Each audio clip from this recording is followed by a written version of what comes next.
Good evening. Welcome to the Select Board meeting. We have someone not, it's Sylvia and Abel, so if you mute them, please. We're good, right, Eric? Yeah, we're good. Okay. Yeah. Welcome to the Select Board meeting of April 8th. We have a quorum. Sam Gifford is absent. I need a motion. We're going to take things out of order. So we're going to go into executive session. Can I have a motion? Motion to go into executive session on discussion of code enforcement with attorney pursuant to 1 MRSA, section 4056E. Thank you. Second. Moved and seconded. All in favor? Okay.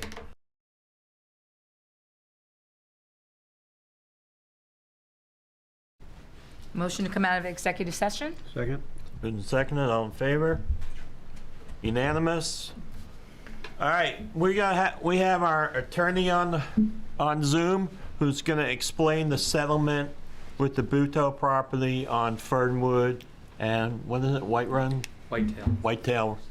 28 Whitetail. Yep. So Eric, if you could give us a synopsis, that'd be great. Yes. Yep, you bet. Yeah, so this is relating to what section, item 4A on your agenda, consideration of the approval of the settlement agreement with Management Controls, Q-Team, Durant Excavating, Big Lake Marine, and Robert Durant. And there is a copy of this settlement agreement that's been posted on the town's website in its entirety. But in terms of the settlement, I'll just run through the salient terms.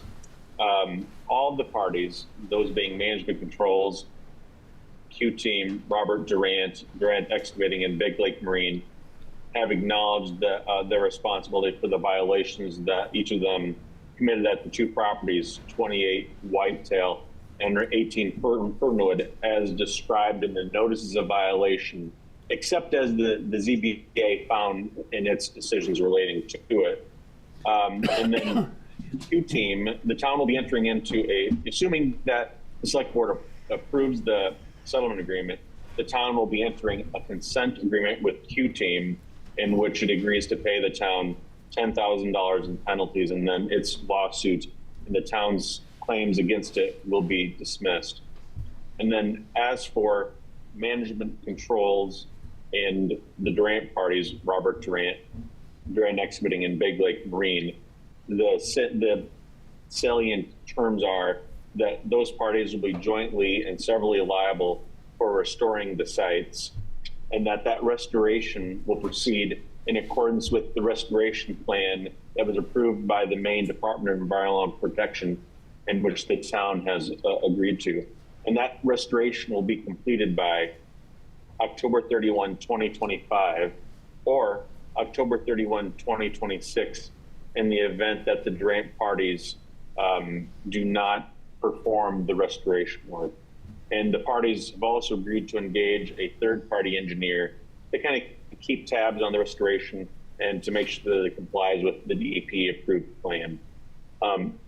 Management Controls and Durant parties have also agreed to be jointly and severally responsible to pay the town a total of $640,000, and that will allow the town to recover the attorney fees and costs that it has incurred in connection with the enforcement issues in which Maine statute don't permit it to recover.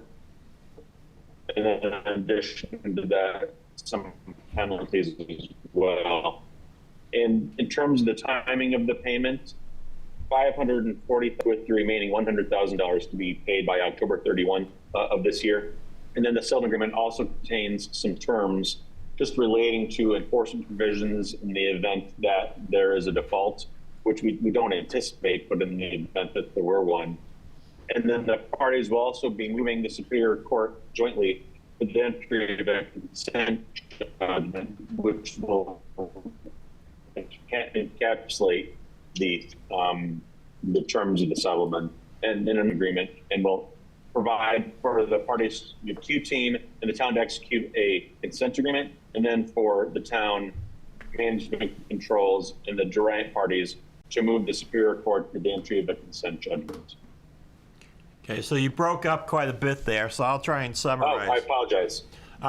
$540,000 will be paid by June 15th of this year. Another $100,000 will be paid by October 31st of this year, for a total of Correct. $640,000. $10,000 will be paid by Q-Team by April 15th, which is next week. And it's a Correct. full restoration of the property as close to what it can be over the next 2 years. That's exactly right, Joe. Okay? Mr. Chairman, that's exactly correct. And there's also penalties for non-performance of $2,500 a day if they don't Yep. follow any of the, up to $2,500. Up to, that's correct. Okay? I think I've encapsulated it pretty well. Chris, did I miss anything? No, you didn't. You did a great job. Okay. All right. So now, we'll entertain a motion. Move to accept the consent agreement. Second? Been moved and seconded. Any discussion? Mr. Chair, Yes. could it be to move in second and authorize the town manager to sign? We can do that. Oh, is that okay? Yep. So, you okay with that amendment? Yeah, I am, yeah. Moved and seconded? Yes. Okay. All right. Public comment?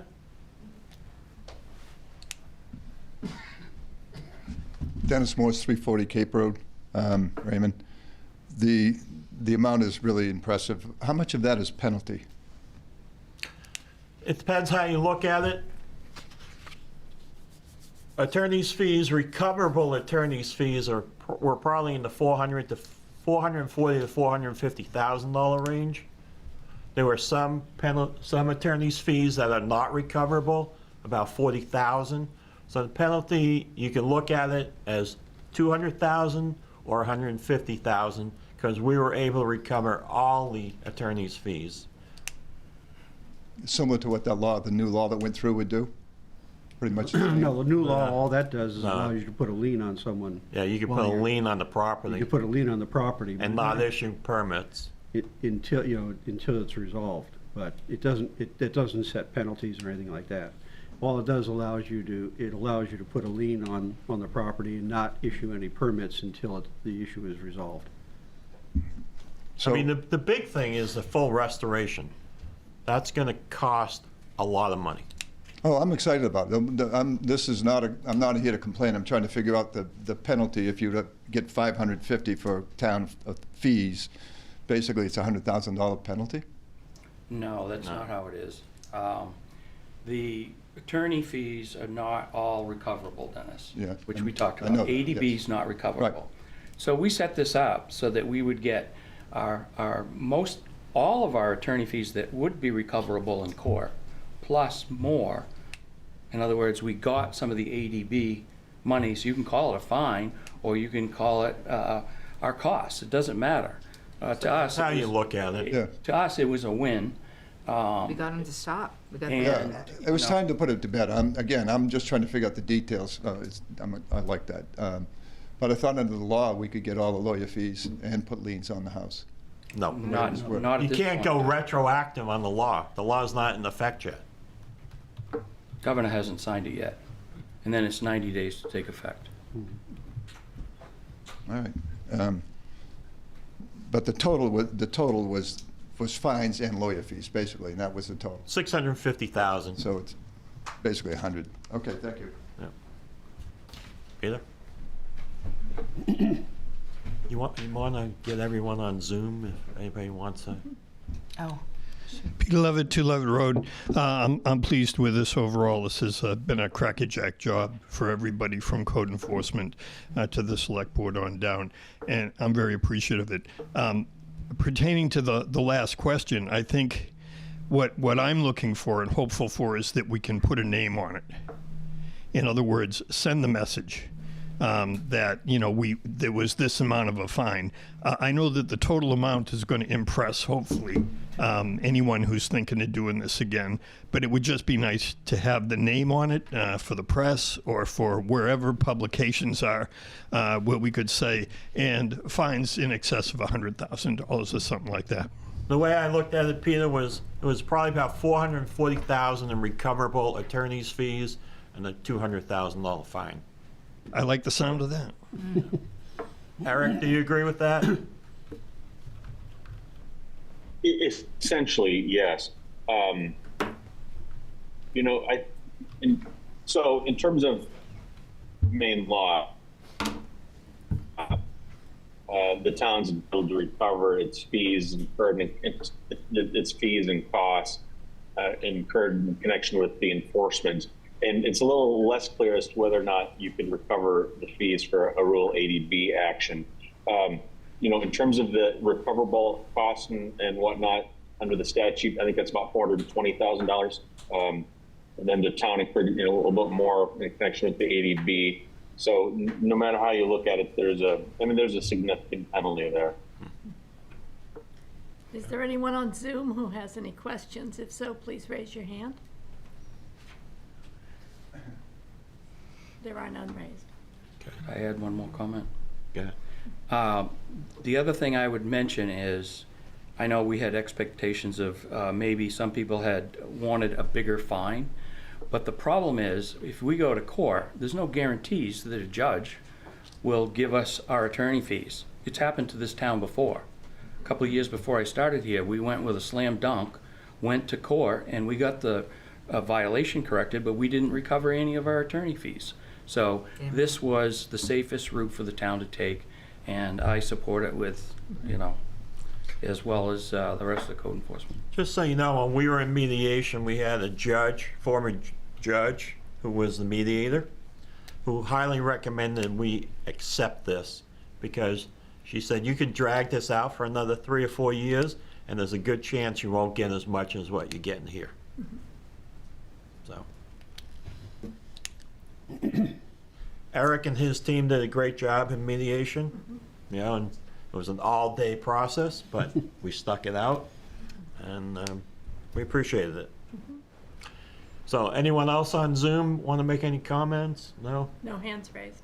Okay. I'll call for a vote. All in favor? Unanimous. Yes. All right. Good job, guys. Thank you. Eric, we'll have Sue sign that document and get it to you tomorrow. That would be great. Thank you very much. I appreciate your attention to this, and I'm going to drop off. Okay. Drive carefully. Thank you. Thank you. Thank you. All right. We don't have to sign it. Sue's gonna sign it, right? All right, Sue's going to sign it. All right. All right. That's out of the way. Okay, minutes of the previous meeting. Move the minutes from March 25th. The whole Second. Any discussion? All in favor? Unanimous? All right. New business license. Ouch. Jennifer Gillies? No, She's not here. she's trying to text that the Zoom Safari cannot open the page because of an invalid address. She's trying to still get on, but There was a new one that came in. Sue, you sent out a new Zoom address. Yes, Yes. I believe so. I think Jen doesn't have it. It's online. Is she buying the existing business that's there? No. she's with what's the name of the other one? Is it Misty? Misty? Misty. I was going in with him on the other days. Yeah, Misty Spa. They're like kind of sharing the same space, but she does something. Okay. So that's the license part of Okay. it. All right. Wayne, I saw there was some deficiencies in the application as far as inspection. That's correct. One of those has been corrected as of today. The annual fire alarm report, it expires on the 2nd, and they have scheduled a appointment for June 3rd. And then the other outstanding one is the treating the exit passageway, those materials in the exit passageway to reduce their combustibility. So at this point, we would recommend to the board that you could approve it conditional on the successful fire alarm system test and treating the materials in the exit passageway and waiting area. Wayne, I got a question for you. Yes. So when Misty went in there, you had a fire inspection in there also. how do you get it so where, because they're sharing the same space, what do you do as far as getting them on the same, like, routine as far as new yearly inspections? Do you know what I mean? So you're not going in for one and then the other? So, the annual inspection, that whole building has one fire alarm system. Okay. So it covers the whole building, but every time we go in to do an inspection, we check on the status of that report, and this one is set to expire, so that's why it's coming up. Is it, I'm sorry, is it the whole building that's set to expire or just Misty? The whole building. Okay. Thanks. Motion? A motion to approve Thrive, what is it, medical? Thrive Medical and Aesthetics and Wellness. Conditionally. Conditionally. Additionally. conditioned on. Thanks. I have a second? Second. Moved and seconded. Any discussion? All in favor? Unanimous? Okay. Consideration of appointment of the new town clerk and registrar. She has to get in blood. I can't begin to tell you how excited I am to have Melanie agree to come and work with us. She's a fully certified clerk. She's hit the ground running and is already doing all kinds of stuff. There are differences between the form of government between Westbrook, where she was, and Raymond that she'll need to learn, but that just makes the position more exciting. We're much better than Westbrook, just so you know. Is there anything you'd like to say, or would you? Yeah. I'm just very excited to take this next step in my career, and I am very grateful that this is where my next step is happening. I grew up spending summers up here on Crescent Lake. So this community has a special spot in my heart, and I am grateful to be here. Well, Sue's probably really relieved, probably doing the town manager and the clerk's job. So yes, yes, thank you, and welcome to Raymond too. A motion to approve. Melanie. Appoint. Yeah. Yeah. Appoint. Motion to appoint as the Register of the Town of Raymond, Melanie Fernald. Second. Moved and seconded. Any discussion? Yeah, you should have two sets of appointment papers for her. One is for registrar and one is for town clerk. We got to vote on both, right? Yep. Separate. All those in favor? Need a motion for the second one? Okay. Motion to approve the appointment of town clerk Second. to Melanie Fernald. Second. Moved and seconded. Same person. Any discussion? All in favor? Unanimous? Welcome aboard, Melanie. Thank you. Oh, while we're appointing, can we jump in there and get Chris in here too? I have the paperwork right here. New Sure. code. New code. We're gonna take that one 3-year out of- term. Is that what was discussed? It's 4E. Oh, no. Sorry. Nice try, Sorry, yeah. it's not. I'm pretty sure it's what Joe said. 4G. Right, 3-year term. 4G. It says it right there. He threw that one out Yeah, there. 4G, consideration of appointing an interim CEO. Give me the finger for blood. Go down. Don't- Oh, A motion to appoint, the appointment of interim code enforcement officer Chris Hansen. I'm sure a lot of people, will I have a second? Second. Moved and seconded. Many of you probably don't know this, but Alex Sirois took the job in Freeport as the assistant CEO. It's a step up for him to go to a bigger town, and we wish him very well. He was a great CEO. And thanks for all the Young work. mind and very, very knowledgeable. Thanks for all the work on the Buto. Yeah, and all the work he did on the last settlement agreement we did was great. And we wish him well. But we also like having Chris back. Yes. A young man like Chris could go another 20 years. He's got to, Hook me up to a plow. Sue's got to have him do the swear. Oh, you want to swear at him now or later? Because you just got to swear at Melanie too. Yeah, Oh, you can do it at the office. I can swear him at Yeah. them tomorrow. Okay. They're used to me swearing at Yeah, them. there you go. All right. Works. All right. Or actually, Consideration of Melanie using will. TIF funds and/or bonding for the municipal fiber project. And I did have a call with our Did we vote, Chris? attorney today. We voted Chris then, right? I don't think we voted. We did, All in favor? Just. yeah, we did. Yeah, Okay. I did too. All right. Your motion? Don't scare me like I'm that. pretty, I was, You know how old I am? I forget what I'm doing. That's right, I would have caught you again. Yes. Okay, go ahead. So I did have a call with our attorney today, and we can use TIF monies for broadband. Broadband's where we are, right? Yes. Okay, good. 'Cause I'm old too. But right now, the way the TIF is written, we can only use monies for the TIF district expense itself. So it would be a percentage of the project. If we have a special town meeting and vote to change the TIF, we could pay for the whole broadband project out of the TIF. And as far as bonding goes, we can bond, but we can't use a tax-exempt bond. It would have to be a taxable bond. The town doesn't pay the taxes, the person that bonds for us pays the taxes, and they pass on those extra fees to us with a higher interest rate. do you know what the percentage is? Don't know.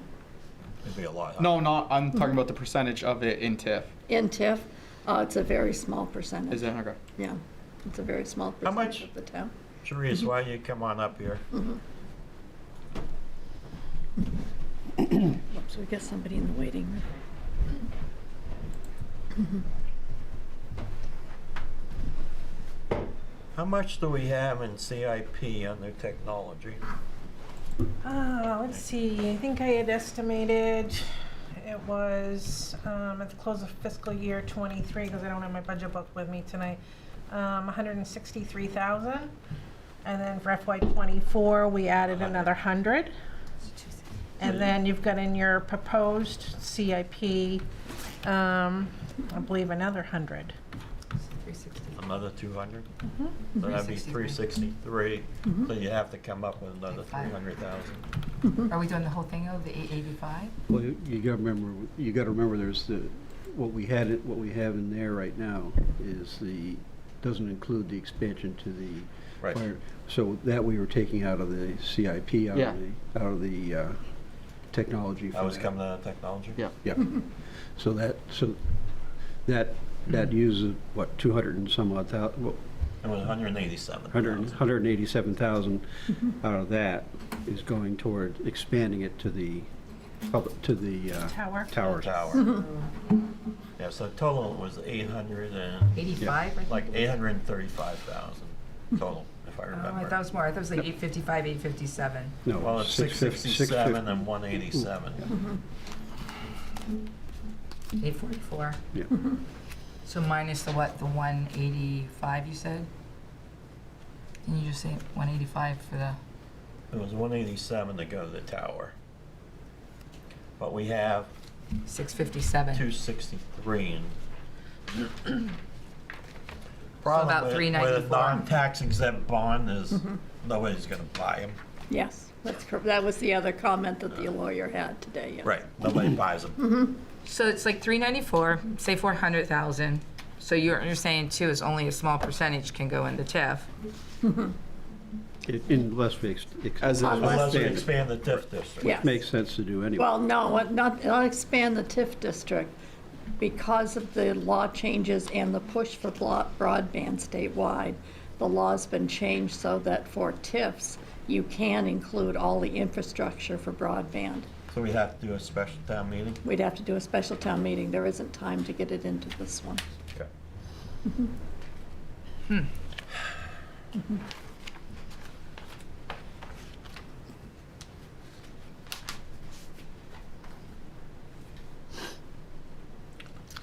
What's the desire? Is that Kevin? Oh, he's calling in with an answer. Yes, sir? Kevin's calling in. 63. The money for the electronic?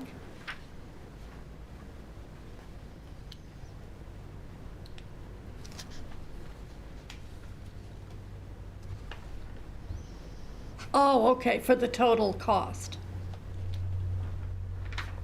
And Derek has it right here. It's right here. Okay. Yeah, and Derek just got it. So it's about 800,000, 805,000. Oh, sorry. Oh, yeah, Kevin will find a way to get in. he was all out of breath because he had to run downstairs. He was upstairs watching it on TV. I know. So, so it'd be about 805,000 according to the sheet that we have. That's everything all the way to the tower. Right. So I think, Minus with the 363 that we have. well, it's probably more like 263. It's like 440. Yeah, so I'm thinking 440 each.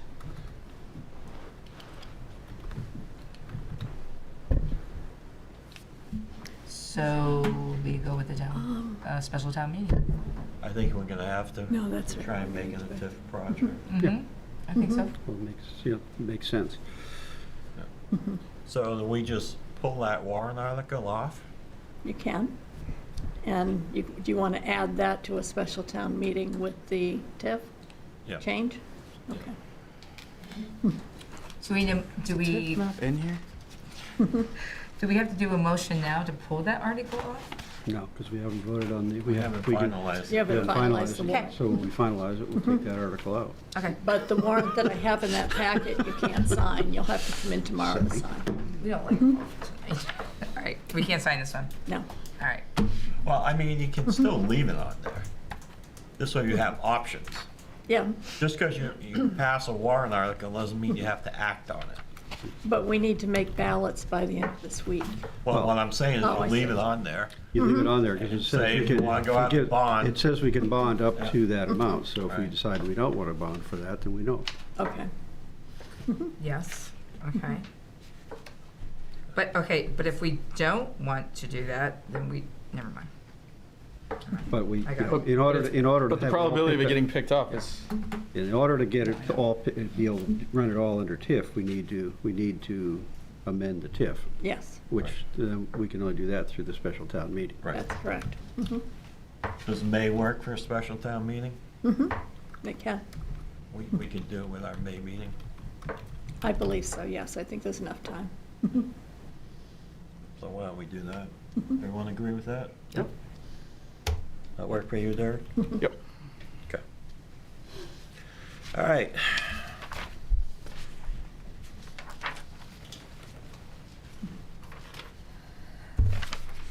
Yeah, because the attorney did tell me that they have done this for another town, so they already have wording For the TIF. for the TIF, so we should be able to. If not, I'll know tomorrow. Okay. I'll let you know. Let them know we want to do the special town meeting early For May. May. What is it, May 7th? May 7th, yeah. All right. Consideration of recommendations for ordinance change or annual town meeting warrant articles. So, Article 28 is the first one.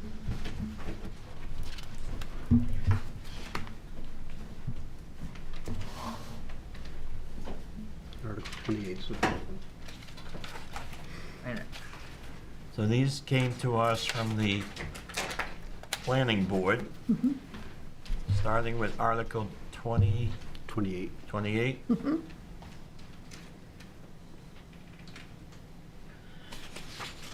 Holy moly.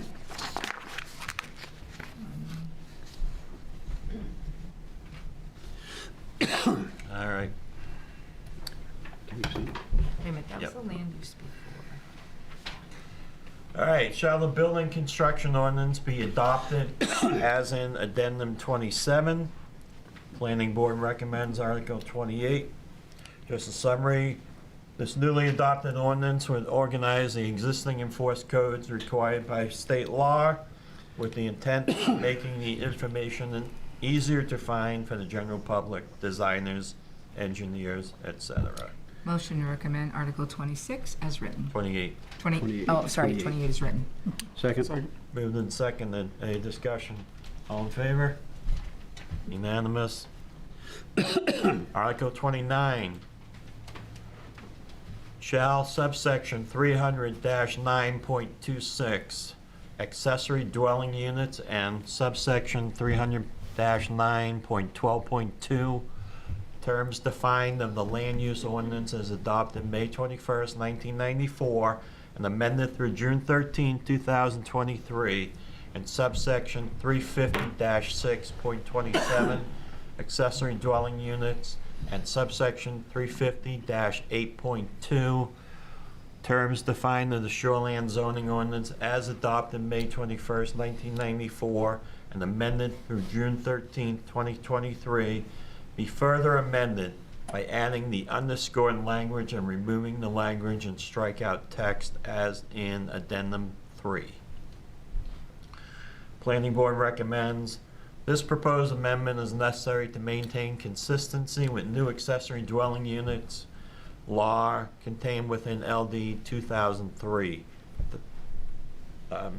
MRSA 30A subsection 4364B. Additional changes are proposed which will relax the current rules in place and allow for ADUs, and that means what? Accessory dwelling units in parts of the shoreland zone where they are not currently allowed. Also included is an increase in the allowed square footage for an accessory dwelling unit.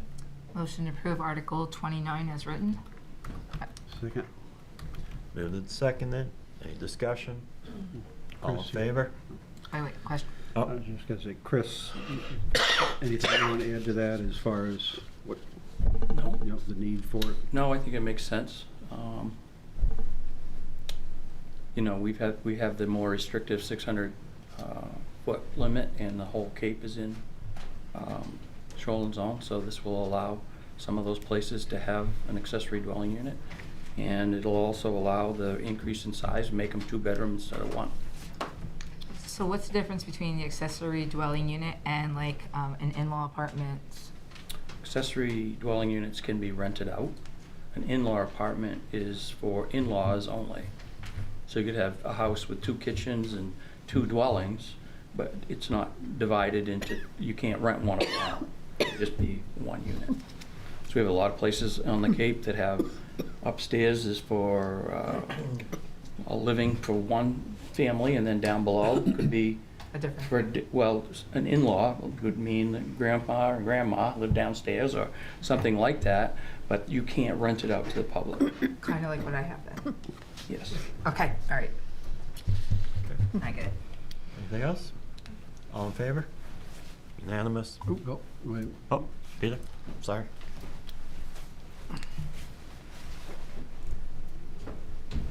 Peter Levitt, 2 Levitt Road. I'm in favor of this. I think it does help out, especially some people on the Cape, because we've been in excess of what the state requirement is for setbacks. However, I would say that number E currently in the ordinance changes, not more than 1 accessory dwelling unit shall be permitted per parcel. That does not comply with LD 2003. So as far as statute's concerned, if you put an accessory dwelling unit and you put it in a growth area, you can actually have up to 4 units on a parcel in a designated growth area. It's one of the reasons why designated growth areas are so important to define. And the last workshop on the comprehensive plan was trying to do just that. So I just caution, and also in these amendments, there's the shoreland amendment, and then there's also the dimensional increase. But the dimensional increase applies both to shoreland and the land use ordinance. So since these aren't separate ordinances, I'm kind of interpreting that E, not more than 1 accessory dwelling unit per parcel, is applying to both, unless we have a separate ordinance for that definition.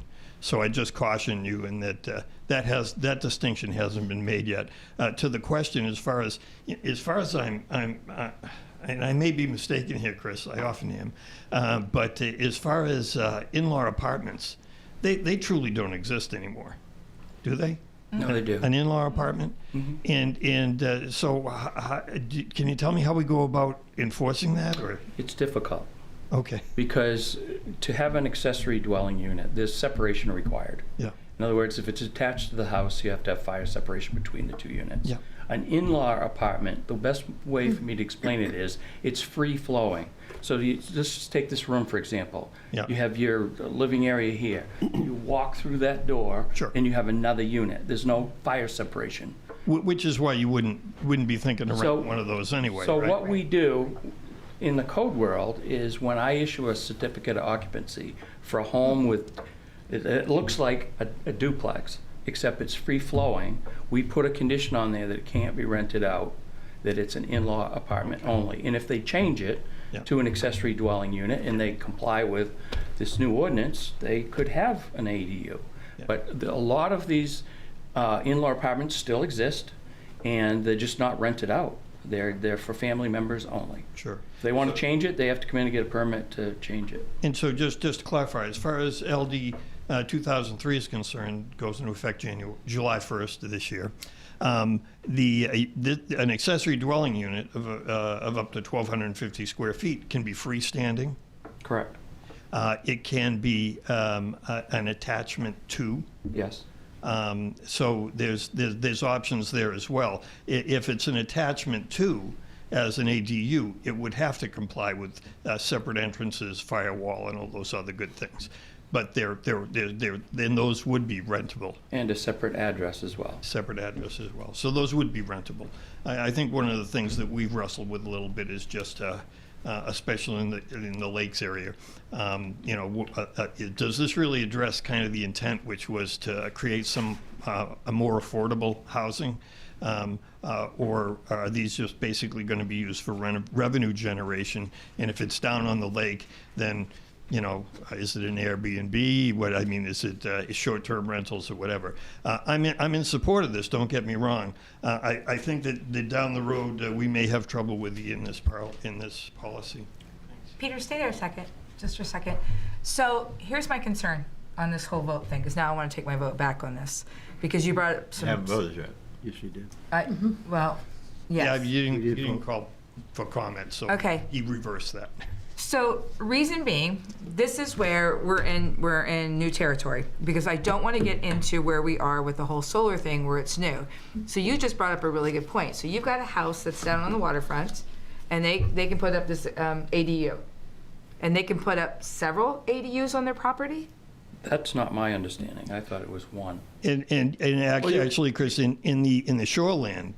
But so in the growth area. It's actually one of the few parts in LD 2003 that says the municipality can make specific ordinances in the shoreland. Right. Okay, but even still on the growth, my area, I've got 6 acres. So I can put these little things all over. I can be an Airbnb and rent them out all over my property. But you still technically have to go with the amount of land you have there. So each one's gonna have to take up a certain amount of your acreage. You can't just put 30 on 2 acres. Does that say that in the ordinance, though? Yeah, there's Yeah. bulk and space requirements you have to meet.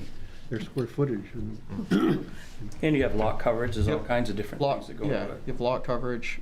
Plus, I think each one has to go with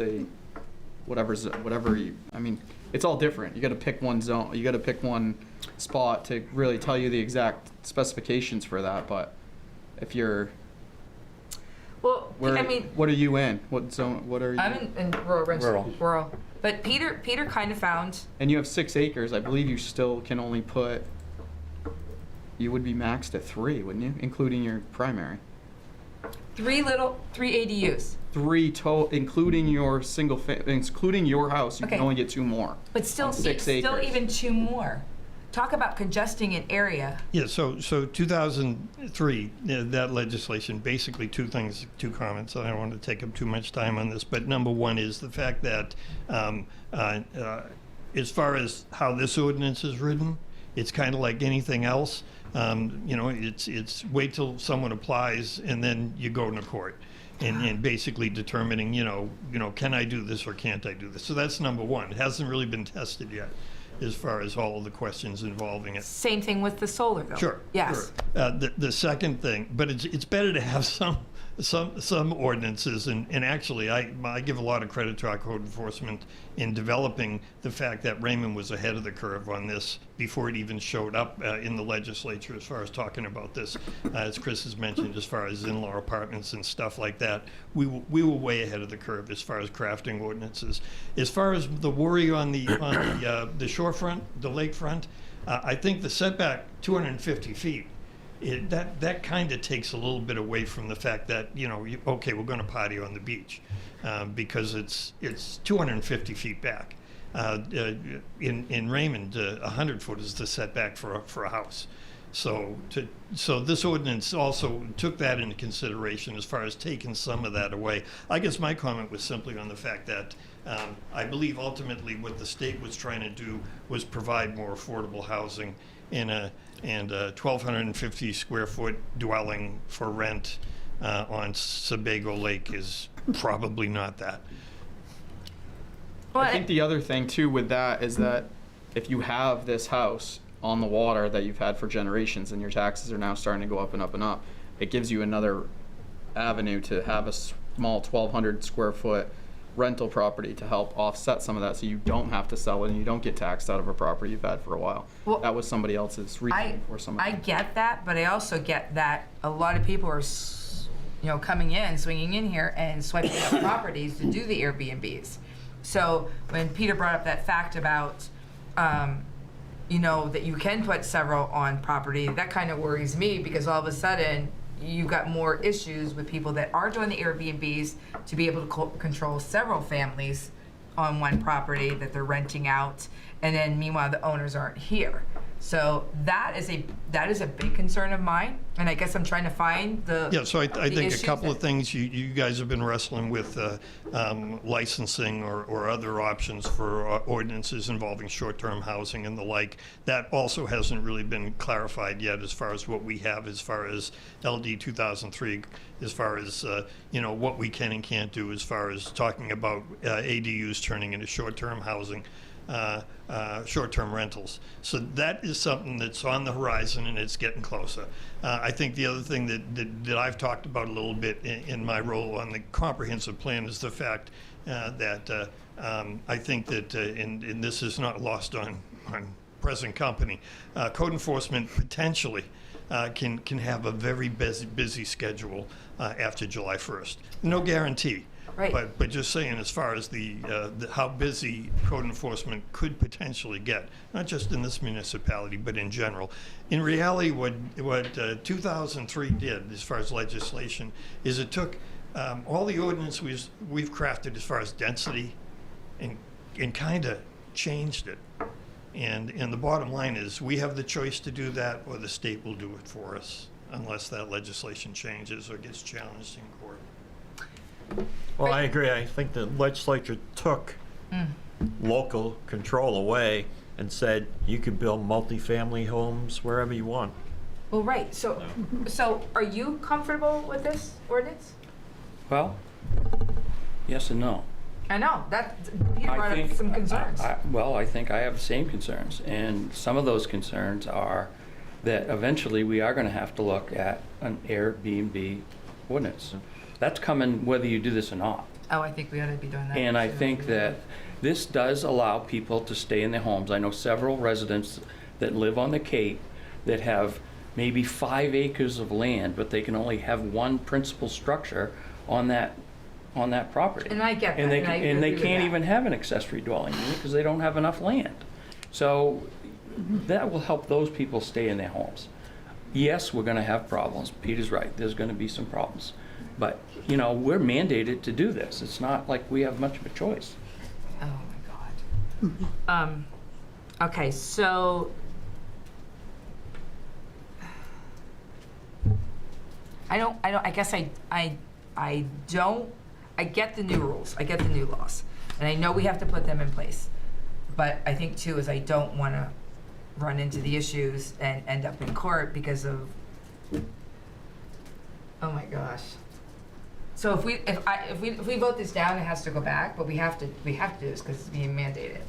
We're being mandated to apply this legislation. And I get the whole house having to pay for it and stuff like that. I get that.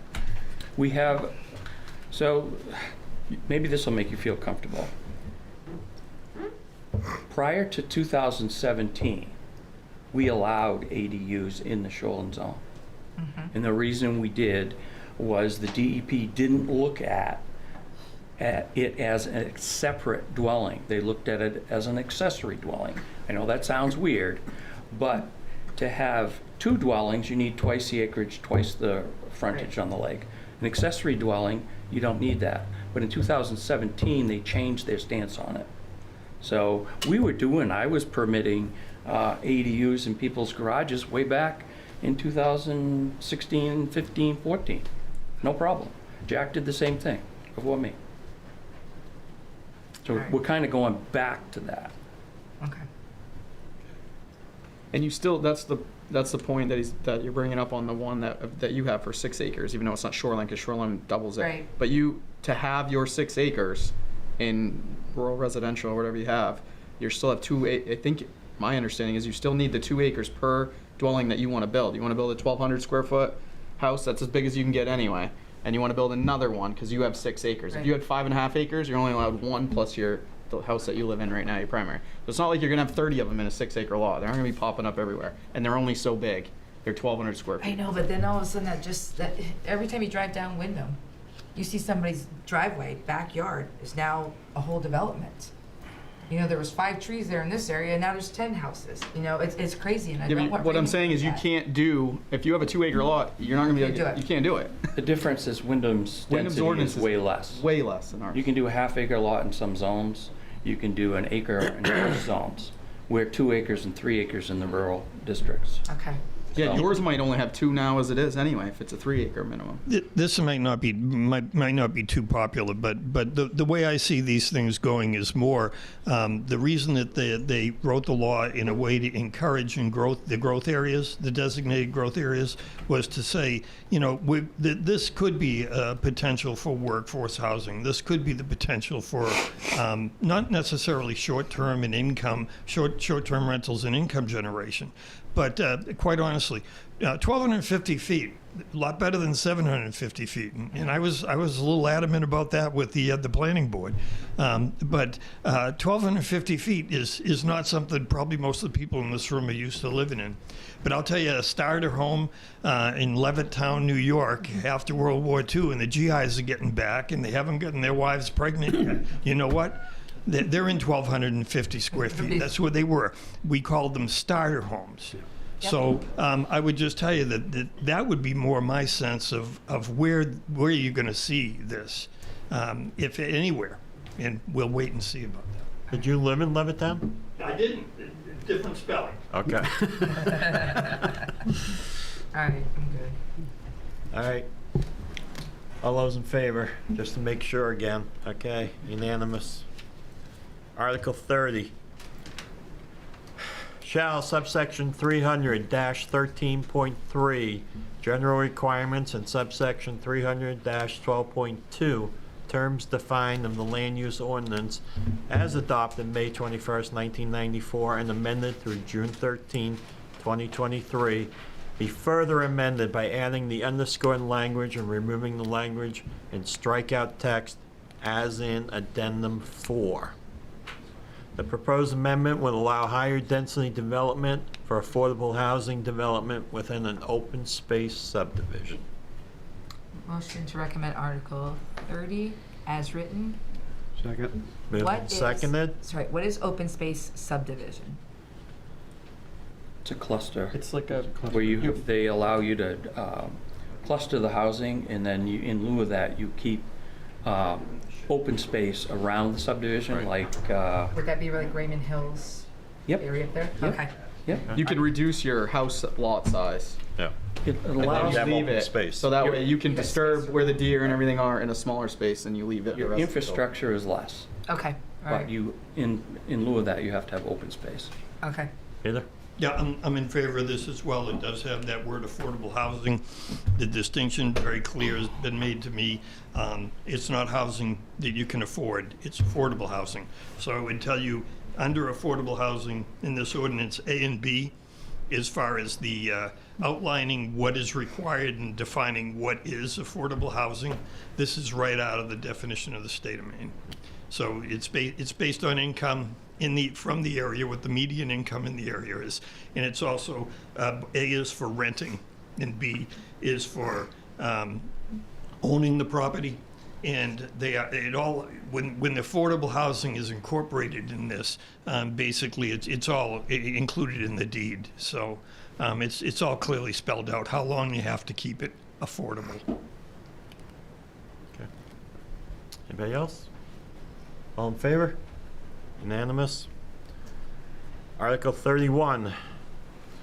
Shall, subsection 300-9.27, solar energy systems of the land use ordinance as adopted May 21st, 1994, and amended through June 13, 2023, be further amended by adding the underscored language and removing the language in strikeout text as in Addendum 5. This amendment to the land use ordinance would amend the existing solar energy system section of the land use ordinance to include specific buffering requirements from abutting residential uses. Motion to recommend Article 31 is written. Second. Been moved and seconded. This needs to be. I think this should still be worked on. I think there's so much from the town coming in and the townspeople that want more, some bigger buffering and things like that. They sent off some requirements and they got maybe one, I believe, out of the 3 or 4 or 8 maybe that they requested. But if if we strike this one down, this at least gives a little bit, but I think it should. I mean, I think We still need to further discuss this and maybe add some more and figure it out, but it's a step in the right direction. But if this is denied. Right. if No, this I'm saying- is that's what I'm already saying. I'm saying, out, yes, so it we want to should at least still- take that baby step. We still go Get through with it. the It gets, 50. it makes it up to 50, which is better than the 25, but I think, still go back to the. I believe it should be, but that's just me. I believe there should be a ban on any solar in any residential area. The size of them is, Well- I mean, we already have the ones that are in this, whatever, but moving forward, I think we've seen that the town maybe didn't know what they were voting for or don't like what they voted on and Well, want I to change, so. don't think anyone thought of solar farms back. Yeah, 3 I years, think so 4 too. years ago. Well, obviously No, not, but- because they but said it's- that in the It's kind of meetings. the same thing what we were just talking about too, where all of a sudden we had to have something out there. But also is if it's not a solar farm on somebody's property, there was a whole list of things you can still put in that residential area, which is crazy. Yep. And so I agree, and I think there should be more land, but I don't know what the answers are, as far as fixing it. So what do we do? We send it all back? Do we? No, I mean, You it's a can vote. not recommend this, but But if then it it goes back to fails. 25 feet. Fails, and Yeah, goes it's back to 25 Goes feet. 25 I feet. know, and then what happens is it starts all over again, but anything in between, you have to go with the original Right. motion thing there. Yeah. Do we have anyone on Zoom that needs to comment? There, I see no raised hands. Anyone on Zoom wants to raise their hand? Peter? Yeah, I will tell you this. The current plan that we have for the town of Raymond is 2004. Under policies and strategies in that plan, what it states specifically is that there will be no commercial development. This was very specific. I was surprised to find it. There'll be no commercial development that is adjacent to or in the approved residential lots or zone on Route 302. So that's what it said. The fact that the town then went ahead and voted some of these other issues to allow more commercial type things adjacent to or in residential areas is the will of the people. The town voted on it. But what I will tell you is that I'm making the case for the fact that comprehensive plans, while they are not statutory, they can't conflict with the ordinances that the town writes. So there's got to be a little bit more in the way of surveillance or supervision over ordinances and looking at the comprehensive plan to make sure that they are not in conflict with them. because it's very specific in there. If you look at 2004 under strategies and policies, you'll see that line, and it's very clear. It jumps right out at you. That being said, as far as what can be done is you can look at some of these commercial enterprises with the restructuring of some zones or whatever. But ultimately, what you do is in any zone, there's going to be a primary use, and then there's going to be additional uses over time. That's what drives rezoning or changes in ordinances. And so I just make that case as far as the comprehensive plan is concerned. Okay. I drove down through for a basketball tournament down in Rhode Island, and there's old beautiful towns and all these old historic places, and there was the windmills after solar fields after windmills after solar fields going in and coming out, and for me it looked a little. It wasn't the best look, just they were large fields. One of the and things just Alex one said, after the other. he said that there's residential areas all over Raymond, and technically it's not on 302 because it's tucked in, so that could be a technicality. But on the other hand, is this guy that has the property, when we're talking about putting those ADUs, he's got 7 acres over there, he could put 3 of those in there. So you start doing all this domino effect as far as everything too, but I don't think it should be in there either in a neighborhood like that.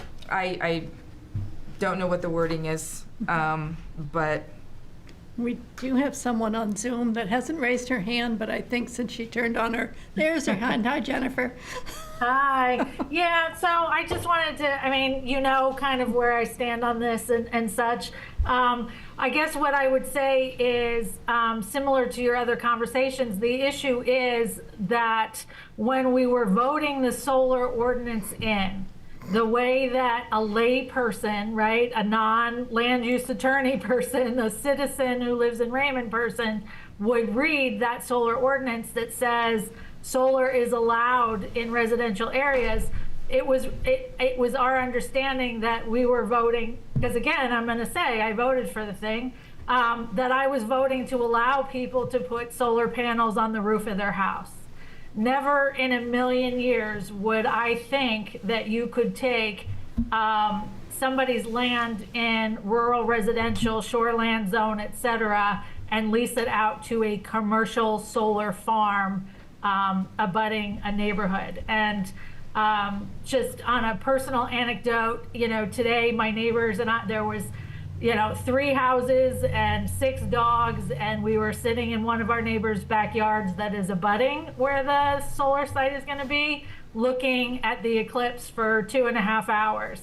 And it was almost heartbreaking to think that all of those woods are going to be gone, and in its place, right, is going to be this hideous commercial solar farm in this beautiful rural residential neighborhood filled with rocks and streams and forest. In fact, I made the comment that it reminded me of Ireland, like to sit there and just see these rolling hills of green and forest and rock and just it just envelops you. And the whole feel of the neighborhood is going to be gone as a result of this. And I don't think that was the intention of the ordinance when it was voted in, and it certainly isn't in line with the comprehensive plan of 2004, nor is it in line with the vision of what Raymond citizens are saying they want for our town in the new comprehensive plan. That the reason we moved to this area is to be next to the lake, to be in the woods, to be surrounded by rock walls and streams and such. Not to be feeling like we're living on Mars. So that's all I would say. Thank you for your support. Thank you for all the hard work you did. And as I said, we aren't anti-solar, we are environmentalists. So I also want to, it's just counterintuitive to tear down the forest to put in a solar farm and disturb all of that. And I do want to congratulate you and thank you for all of the hard work that you did for the Sebago Lake restoration, because again, that is protecting our lakes and our forests and our natural habitat that we all moved to Raymond and love so much. So great job on that, guys. Thank you for doing that. We also have Mr. Wallace online who's raised his hand. Chris, Hi, I have can a you hear question me? too when you're done. We can, Bob. Okay, I have a question. If you vote to accept this, does that mean, if you vote not to accept it, does that mean that it transfers back to the 25 foot or whatever it is? Yeah. Or do you have the capability of saying, this is absolutely ridiculous, 50 foot isn't even as long as the trailer that you guys are sitting in? Well, first of all, I think it still goes to the voters. Yes. Yeah, it's just, Right. You're just voting it- whether or not to recommend. So what it would say is the planning board recommends Article 31, and then if we say no, it would say the select board does not recommend Article 31. The voters would still vote on it. And if it doesn't pass, then you revert back to the 25-foot buffer. Okay, the other question I have, because the select board sent us to the planning board with suggestions to the ordinance, for the solar ordinance, and I believe it's 6.2 maybe, that their procedure is to, when they get something like that, they're supposed to put it on, have 2 written notices in the newspaper, and then have a special election. And I'm wondering, the planning board decided not even to think about that, and I'm wondering why we wouldn't have that in this special election that you were just speaking about. Okay. what election? The planning board doesn't call a special election. The select board can if a petition is put before the select board. Well, what his, So that sounds like what you're talking no, about. what he's talking about, timing-wise, is not possible. What he's talking about is we're talking about having a special town meeting in May to address the TIF. Yes. So that is, from a timing standpoint, that is not possible. That's correct. As far as what would have to be done from the planning board and things like that to go there. It would have to be something further out down the road. But to that, Rolf, is the question being that the planning board decided the night that we were there to use the 50 foot and put that into their thing. So that's all I'm going to say. Thank you. Anyone else on Zoom? No one else, or, no, okay. All right, sorry, talking to my daughter. Yeah, so basically what I'd say is that I'd be in favor of recommending this. As far as the ordinance concerns, it increases the buffer. That makes sense. That's what the planning board submitted to you guys, and that's what they endorsed. And I guess what I'd say is that it's got to be a situation where, as Derek had said, this is obviously got to be revisited, and it's got to be re-looked at, so that it is more in line, if it's going to be permitted abutting to or in a residential area, that it's more restrictive than it is now. And I definitely see us doing that down the road. But as far as what you have before you right now, it's simply recommend or not recommend to the voters, and it increases the buffer. So I can't imagine there wouldn't be a reason to do that. And so I would ask you to recommend it. Chris, I have one more question to make it real fast. Who came up with that solar panels are not included in impervious surface? Was that state? It's a good question. I'm not sure. I know it was brought up, and somebody said that they're not considered impervious surface, which is mind-boggling to me. How a giant piece of glass that has 100% runoff is not impervious surface. But I think it was the infinite wisdom of the state when they were trying to get solar pushed through that they adopted that. But I'm not 100% sure. I didn't know if Raymond came up with that, or the state did, or if we can somehow. I don't know the answer, Derek. I really don't. To me, it would, it's impervious to me. It's a roof. It's like a roof. But they don't necessarily, have a foundation that the water that comes off goes into the ground. The driveway is impervious surface, right? Yep. But this is going to be, this one I believe is the posts get put into the ground, the panels go up, so anything that runs off should be able to permeate, but I honestly don't know, Derek, how that works, because if you calculated the area, they'd be way over there. Exactly, that's impervious area. I think just moving. So my guess is it's a state. I think in the future, if we're looking at this, I think that's one thing that we can look at, because that's the fastest way to get, these things are running straight off glass onto the ground and then going places, and that's picking up speed. That's kind of the whole purpose of the impervious surface. If we use that theory, though, we wouldn't allow them anywhere, because it's 20% wherever you go. Well, on your roof's already impervious surface, so. Right. Did you guys read the article in the Wall Street Journal? What happened in Texas? Oh, yeah, the hailstorm? The hailstorm broke all the panels, and all the chemicals leaked into the ground. No, there was, the chemicals hadn't leaked. A lot of that is not fully proven at this point, because a lot of the chemicals are in the manufacturing process. They're baked into the chips. And the chips don't fall apart. Right. The glass shattered, Yeah. yes. I mean, some of those, there's what's said and what's real. Yep. I read it in the Wall Street Journal. It must be true. It also depends on what panels they use. Yeah. Different technology. All right, anyone else on Zoom? Not with hands raised. No? Okay, all in favor? Unanimous? 32.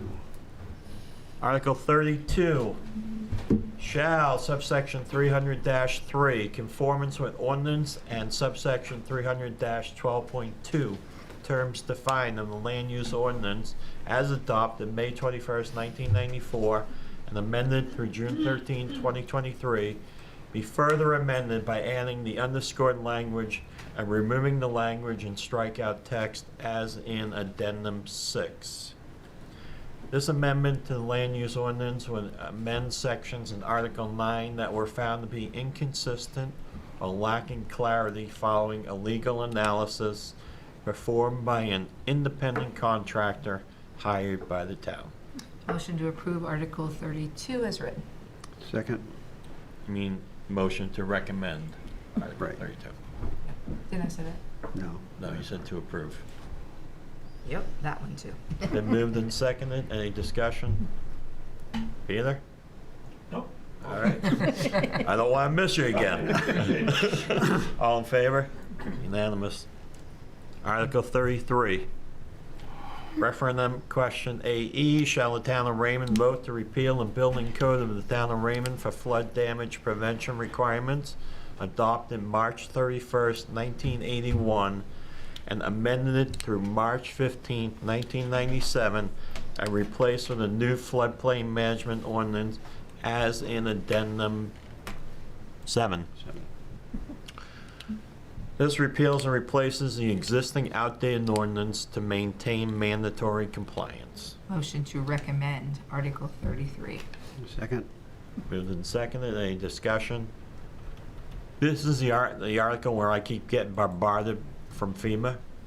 Yes. Yes. Great. It's very easy reading, by the way. Oh, it is. Light reading for before Light reading for bedtime.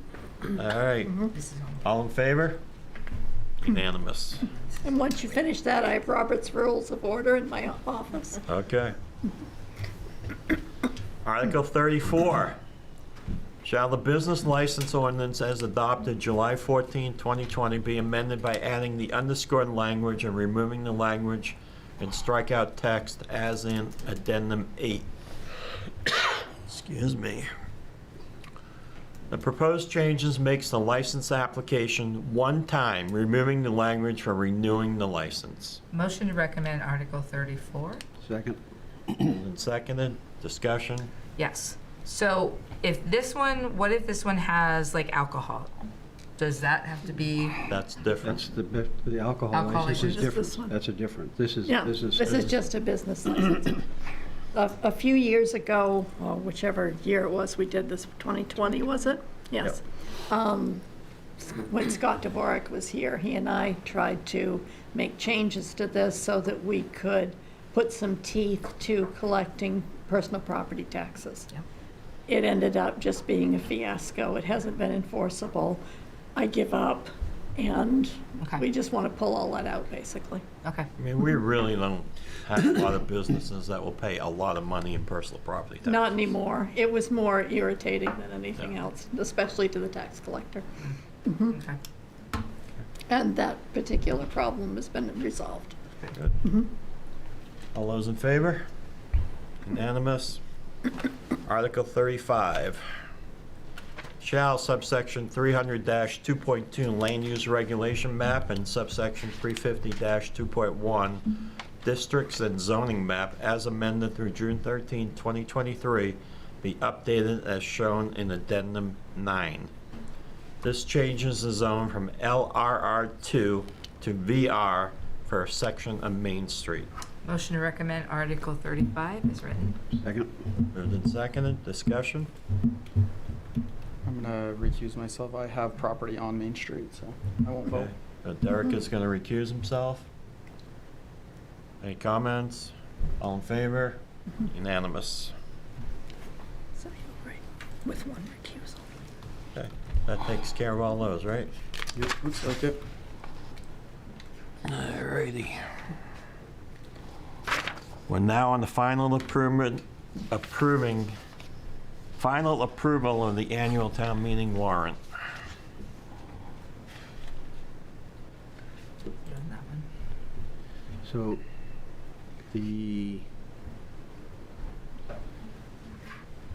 what we have in front of us there isn't updated from the budget meeting. That's correct. What Teresa It is has in here. hard copy is. Oh, okay. Yes, so it, like this one here, she put that in there. Okay. But everything else is recommends, or not recommends, but that's Okay. the only change. Yeah. And so, does the budget committee understand what happened on the one article? No, they do not.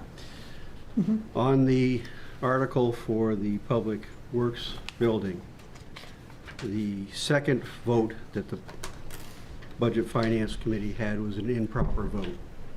They moved an article which was defeated, so that article was dead at that time. They made an illegal motion to not recommend, so that motion cannot be accepted, so their recommendation is to make no recommendation. All the boards in Raymond operate on the Robert's Rules of Order. Once you take an action on a motion, that motion is dead. The only way you can bring it back and make a second motion is to reconsider, and you must be on the prevailing side to do that. You have to reconsider your action when you voted down something, and then make a different motion. That was never done.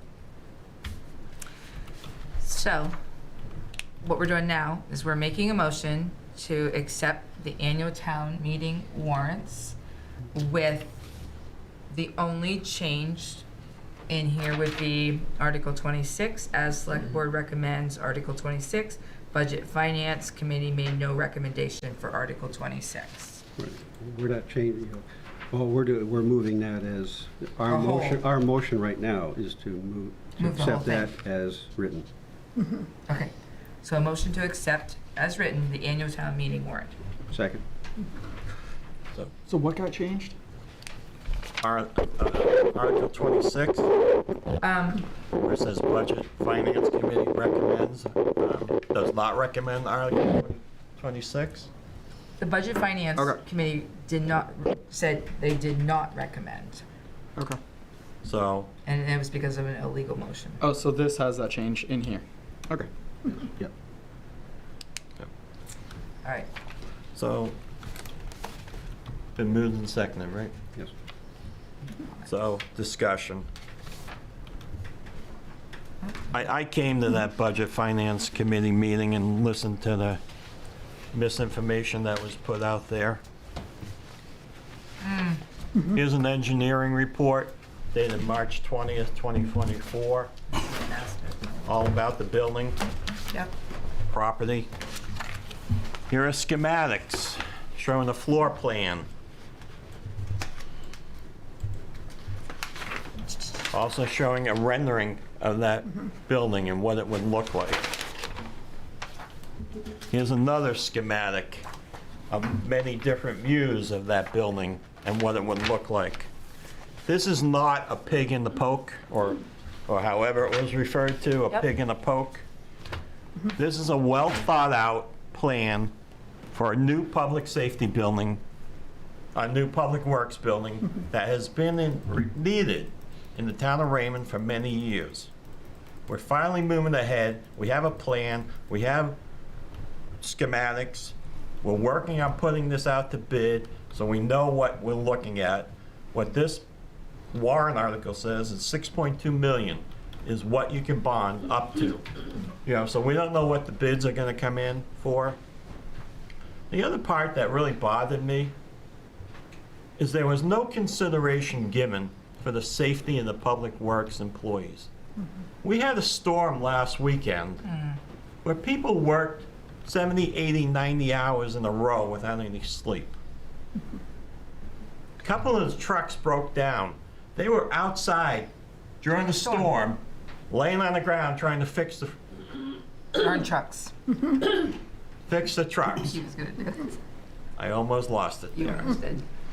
So I really do think the people of Raymond need to think about the investment we have made in equipment for this town and how many millions of dollars that has been. This idea that we need a sprinkler system in there is false. We will have a written statement from the fire marshal saying that it's not necessary. We have towns around us that have built new public works garages. Harrison, New Gloucester. And we have a pretty good idea of what these things look like and what it takes to build one. So all this information that was put out there was erroneous. It was vengeful. Is all I can think about. I watched these people work the last 4 days of that storm, driving around town, making sure the roads are clear, cutting up trees, making roads passable. We had a fire right down the street from me, right, almost 3 houses down. We had a public safety department that showed up there in 5 to 10 minutes. It was incredible, and what a great job they did. But we also had public works there with a backhoe knocking the building down to keep the fire department safe, the public safety people safe, to put out the fire. That's not in his job description. But why isn't safety a consideration, just like the public safety people? Yeah. It's crazy to me that there's no thought given into this. We had 3 people on that Budget Finance Committee say, well, we see the need, but we don't know that this is the right time. But yet they want to do a needs assessment. How crazy is that? If you think you need it, fund it. Make a recommendation. You know, and the other thing they need is a parliamentarian on that committee so they know what they're doing when it comes to Robert's rules. It's, you know, we watched it. I sat there just dumbfounded. Well, what about having the confidence in the communication back and forth with us? We have not spent money erroneously, you know. Nathan has not spent it, and I know they don't approve of the what is it? The build Design build. design to build, but that's what we've all agreed to do it, and we have an up to number. But to not have that open communication and then all of a sudden come out with this speech and to say, I challenge the fire department thing when we've talked to Wayne and to Bruce as far as having those firewalls, to have that as an alternative, Maybe they should have been at those meetings too. I don't know. It was a slap, I think, in the face. It really was. And then the pig in the poke thing was totally inappropriate. So, I also, in doing this, looking at financing this, and the Budget Finance Committee seems to just not listen, that we are a AAA rated town, meaning our finances are very strong.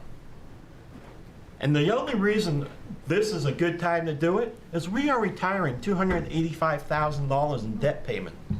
And then in 4 years, we're going to have another bond that I think we're paying $100 and something thousand on. That will be retired. It will allow us to fund this and still stay financially strong. The finances of this building were never discussed. They were not discussed. It was all about the price tag, and then that that you could somehow keep working outside and trying to squeeze a public works truck in that garage down the street. All you gotta do is make one little mistake and you'll knock that building right down. well, one of the comments that was also made before when we were doing our budget talks back and forth was, and it came from Dennis, and said that he called the town manager, our ex-town manager, and said, how can they do that? And the town manager called Owens, and the town manager pulled that project. The ex-town manager was very in favor and was pushing this public works building. He said it was the next public works building. He said it's the next thing that we do need for this town. So to say that he pulled it and he wasn't, it's not okay either. Because it's not accurate. There was just a lot of misinformation thrown out there, that there was like no planning in this, and so, ladies and gentlemen of the town of Raymond, we invite you to go on the website. I think all these plans are on the website. Take a look for yourself. If you care about the safety of our public works employees and the environment that they work in, we urge you to pass this bond. As I said, financially, we will still remain a very strong town because of the retirement of the debt that we're doing. Sharice, I have one question for you. Under total bond indebtedness, it says bonds authorized and unissued. 0. Why does it say 1.150? That's the old language. So we need to pull that out. I believe it's corrected in the new. Yeah. Yeah, Yeah, 0. It's 0. Okay, yeah. all right. And Yeah, bonds I- outstanding. And you did change the 1435. Yeah, okay. I remember that one from before. So, Yeah, the what was in your original packet was put together rather quickly, not to because there were 3 meetings in a row, and then the meeting got moved to today because of last Thursday's fun. anybody else have any comments? Don't let me leave with this. I keep doing it. Anyone? There's nobody on Zoom. No. When are some of these other numbers coming in? Do you know? Which are the numbers? For the estimates or something like that? I think you said that they were I think by May. May. Yeah. Excuse me. We're going to be June before it goes out to design build. The final plans should be ready by the middle of May. I'm hoping May 15th, I think was the date. We were looking after the final plans. The stuff will go out to design build, and in between that, we're gonna do vet the contractors that are going to be allowed to bid on this. We're hoping to narrow it down to about 4, and it'll go out to them for design build. We should have them back by the 1st of July, and we're hoping to have it ready to go out to actual pricing by September. So you pick the builders that you. They qualify builders, is what Okay. they do. They send out a list of requirements, and they'll qualify builders. That saves you from getting Billy Bob's contractor to come in and lowball this. There's a lot of work that's going to go into, once the bids come back, to go through the 3, 4, 5 contractors to make sure everybody's got everything in it. Yep. Okay. And by pre-qualifying them, it narrows down the field and will save money on that I process. mean, a lot of times you make them put up a bond, so in case they do back out, You got the bond, the cash. I would and- think on this project, it's Well, big you're enough. so Something you'd big want- enough like You're Yeah, gonna you'd have- want well- bond, a performance bond on it. Well, you actually could have two different bonds. You can have a bid bond and you can have a performance bond. Correct. The bid bond prevents someone from backing out, that was going to bid backing out. Correct.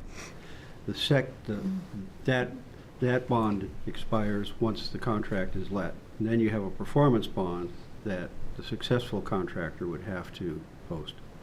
Correct. And that's what protects us if they belly up. Well, this way too.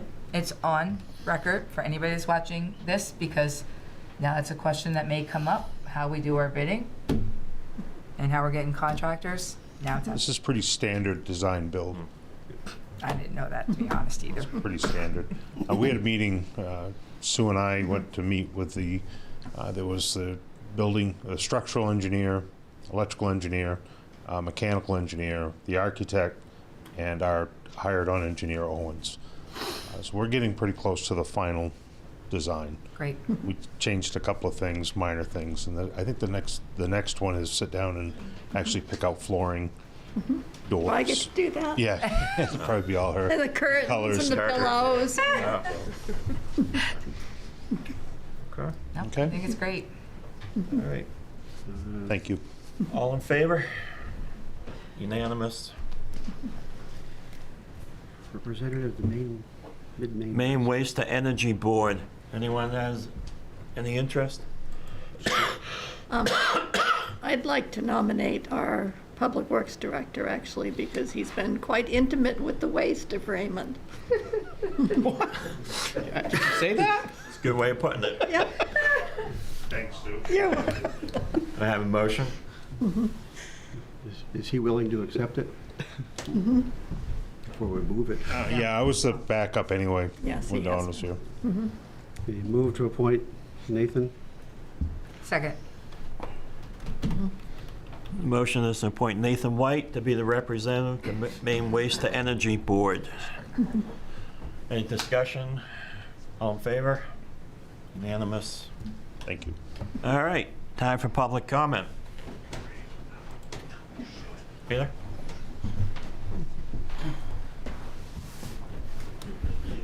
Peter Levitt, 2 Levitt Road. Just in looking at Chris's interim position, I was reading through it. As far has the job description changed at all from what it was with Alec? Somebody on waiting. Yes, it has. Yes, because I saw the name Code Enforcement Officer and Planner. Yes. And I don't know that I've seen Planner before.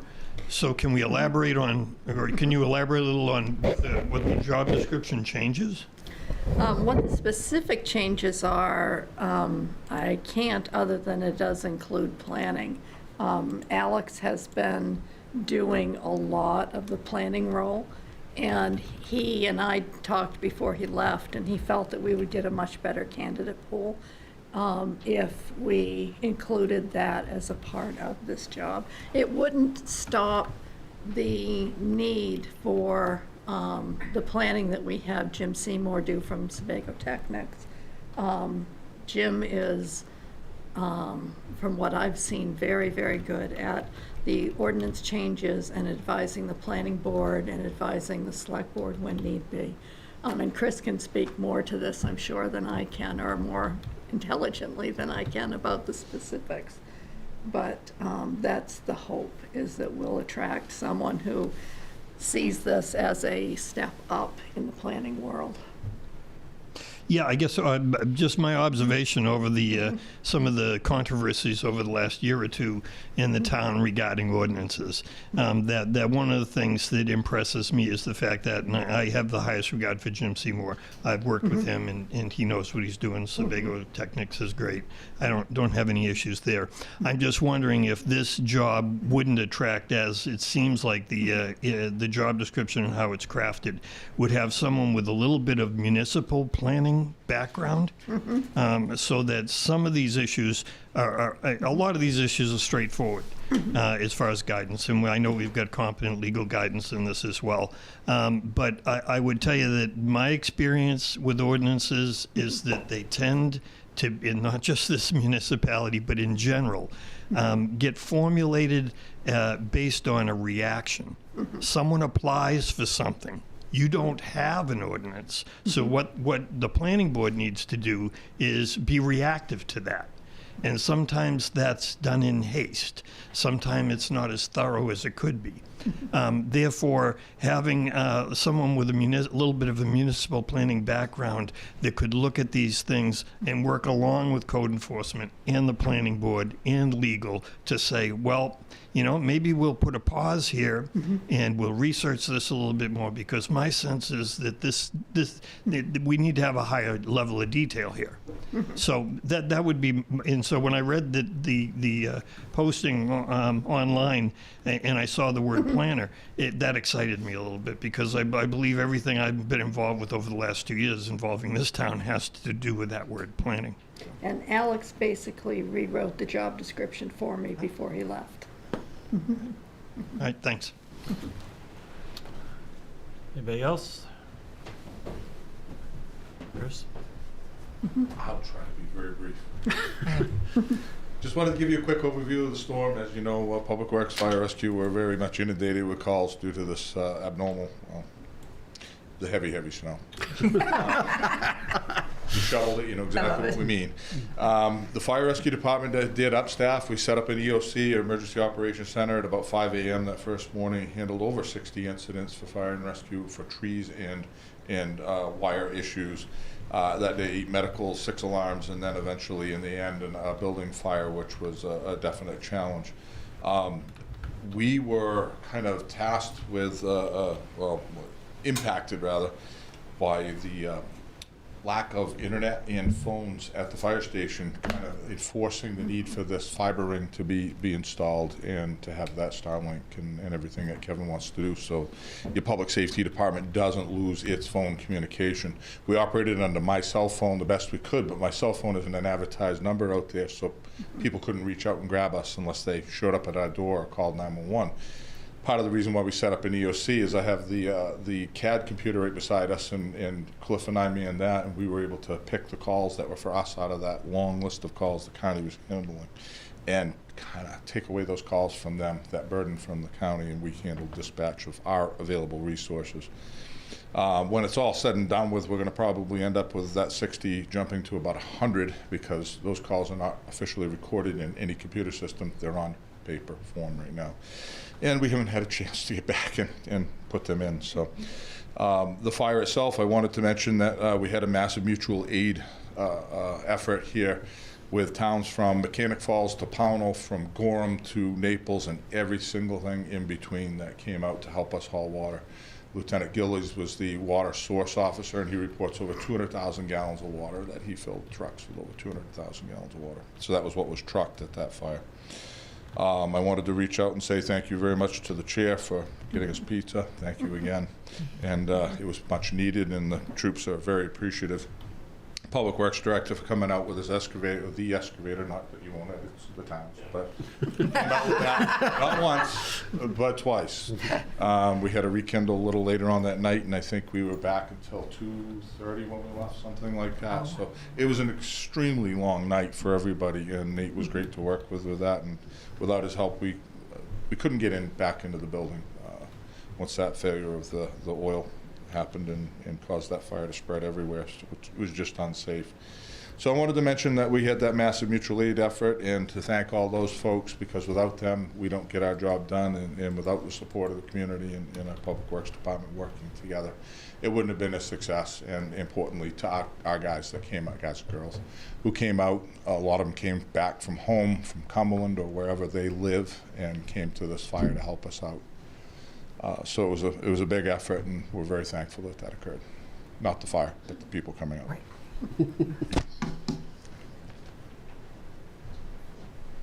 Any more public comment? Selectman comment? So thank you, a huge thank you. I slept, I think, through the worst of the storm through the night. And then it's like all of a sudden you wake up and you go, okay, there's like a whole foot of snow there all of a sudden. And you guys having to go around and go around, you know, all the trees down. And and calling my husband to say, hey, on your way home, don't go this road, or this road, because they were already locked down from trees and stuff like that. But long hours, a lot of manpower, and thank you. Oh, a huge thank you to you guys. Well, once again, I want to thank Bruce and his team. Their effort on that house fire was unbelievable.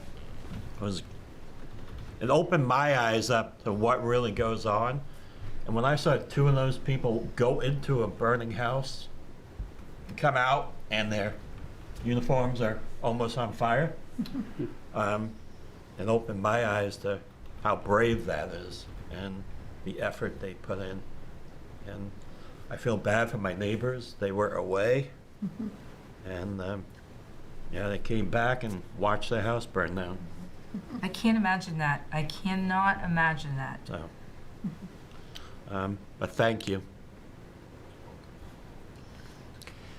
All right, town manager's report. Praise the Lord, the budget season is nearly done. And it seems like we've come through it with a few bumps and bruises and a lot of learnings. Next meetings scheduled right now are May 7th and June, I don't have my glasses on. 25th. June 25th, and it's late because of the election. So does that fit folks' schedules? So what are we're doing something else in May, right? The Special town meeting. Yeah. The special town meeting will be on May 2nd, May 7th. We'll have it before you. Same time then, since we're gonna have that? Well, it'll be part of the, you'll Okay. have it as the first part of the meeting. Usually we do those at like 6, and then we do our meetings at like Well, 6. unless you want to do the meeting. Depends what's on the agenda. Anything As else? of right now, it's 5:30. That's it. Yep. That's all that I have. Motion to adjourn. Second? Moved and seconded. All in favor? Thank you. Thank you.